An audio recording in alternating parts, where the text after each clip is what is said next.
Come al solito ormai, di buon mattino, lasciamo la fattoria di Trevone, dove ci siamo trovati benissimo. Di notte regna il silenzio e di giorno i campeggiatori inglesi sono sempre disponibili a fornire qualche utile informazione. Oggi faremo qualche chilometro in più del solito e sfidiamo con coraggio i chilometri che ci separano da St. Ives.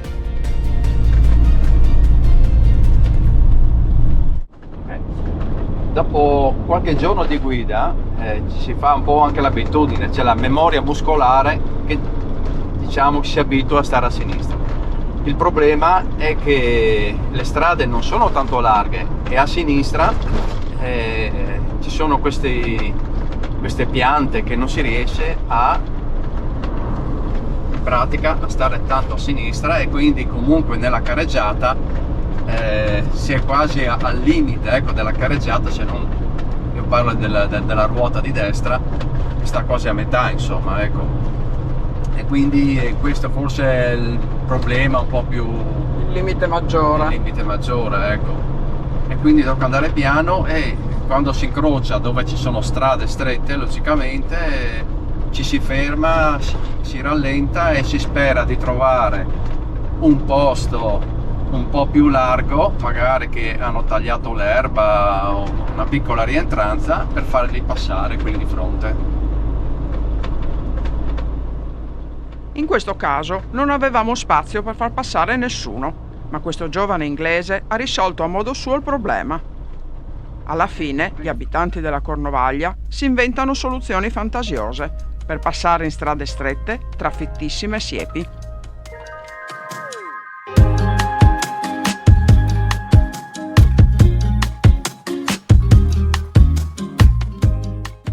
Ed eccoci arrivati ad un'altra fattoria alla periferia di St. Ives, che ci ha accolto subito con simpatia, assegnandoci una piazzola in mezzo a tante famiglie che campeggiano in tenda.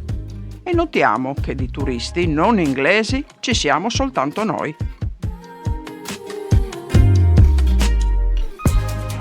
Qua adesso dalla fattoria dove abbiamo parcheggiato il camper stiamo percorrendo una strada e dopo ci porterà anche sul sentiero che costeggia il mare per raggiungere St. Ives.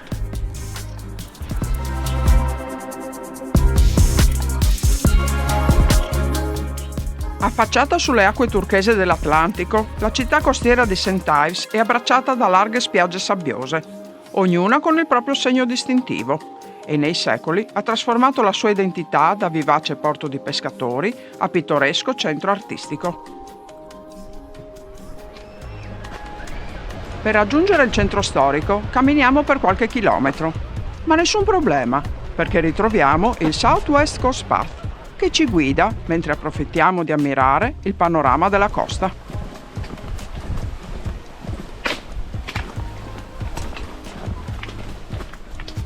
Lungo il sentiero troviamo il Carby's Bay Hotel, che nel giugno del 2021 ha ospitato il vertice G7, il primo dall'inizio della pandemia.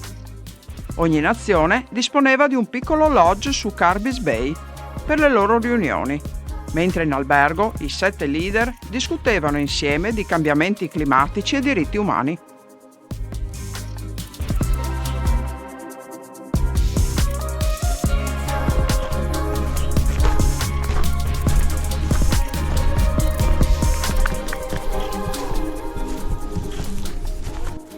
Anche questa è una bella camminata, piacevole, un po' in ombra, un po' in sole, un po' in piano, salite e discese, quelle non mancano mai. Però insomma si riesce a farla abbastanza bene, insomma, senza problemi. Uno dei sentieri del National Trust per raggiungere il centro di St. Ives.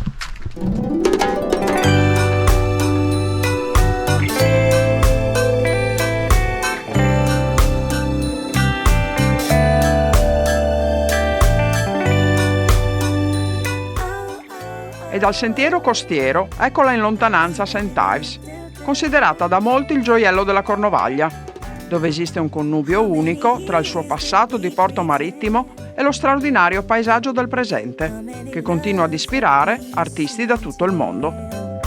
How many tears on my cheek have you brushed away? How many girls broke your heart and then ran the other way. Port Minster Beach è una mezzaluna di sabbia fina e dorata, riparata dal promontorio, ideale per le famiglie grazie alle sue acque tranquille e la presenza di qualche servizio. Maybe you and I should have a go. Just thinking we can make things right if we have. Ecco, adesso stiamo entrando nel centro storico del paesino e dal campeggio abbiamo messo circa un'oretta.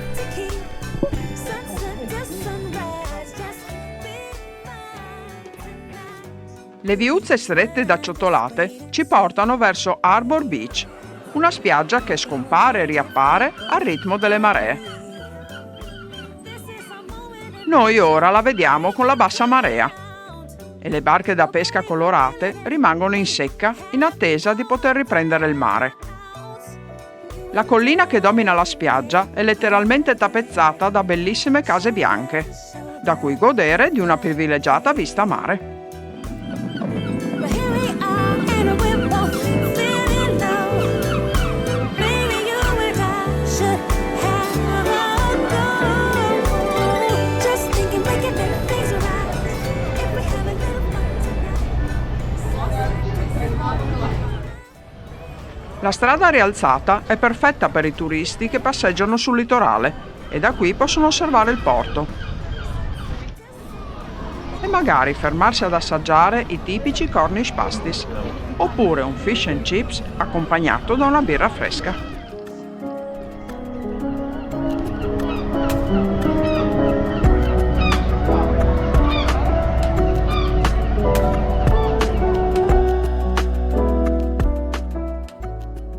Sul molo di St. Ives lo Sloop Inn esiste già dal 1312. Oggi è una locanda fra le più antiche della Cornovaglia.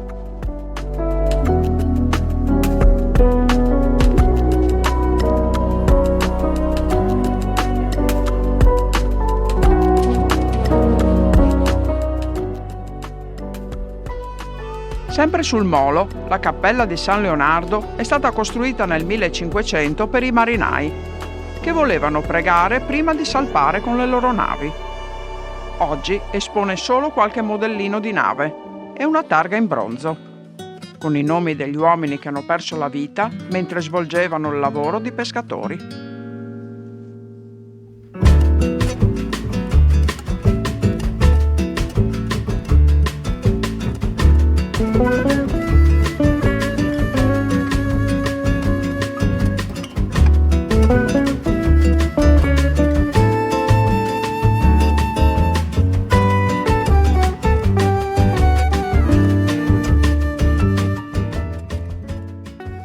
Passeggiare tra le vie pedonali di St. Ives è il modo migliore per comprendere come questa particolare luce e le case storiche in pietra favoriscono l'ispirazione degli artisti che vengono qui per produrre le loro opere.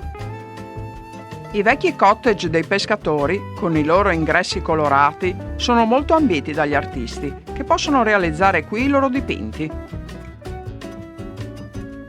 E magari esporli in questa chiesa sconsacrata gestita dalla Società degli Artisti.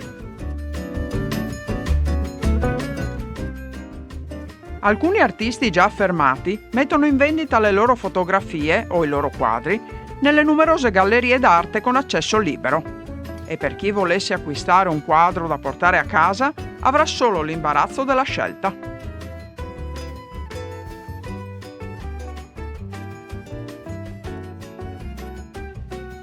Gli artisti più talentuosi possono aspirare ad esporre una loro creazione alla Tate Gallery, in questo moderno edificio, una sede staccata della Tate di Londra.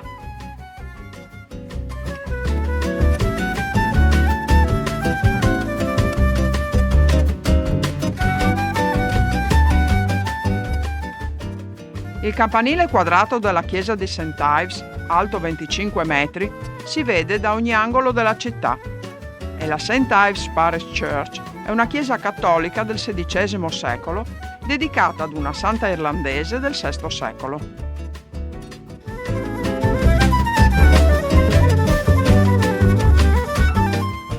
A fianco della chiesa, nel 1490, c'era la Market House, un luogo di incontro per gli abitanti dove potevano fare anche i loro acquisti.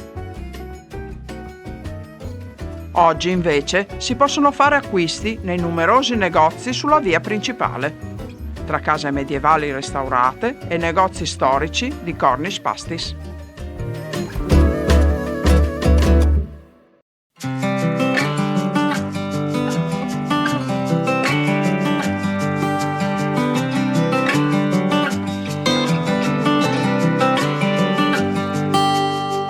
I've tried over and over to be happy again. La vera anima di St. Ives non è solo nel mare che abbraccia il promontorio, ma è custodita tra le case in pietra dei pescatori, dove perdersi è un'esperienza unica.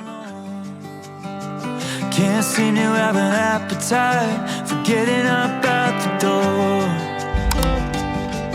But I'll get my shit together one of these days, and I'll start to feel better. Maybe I can change, and I'll realize it's not so bad once I get out of my head. I'll get my shit together one of these days.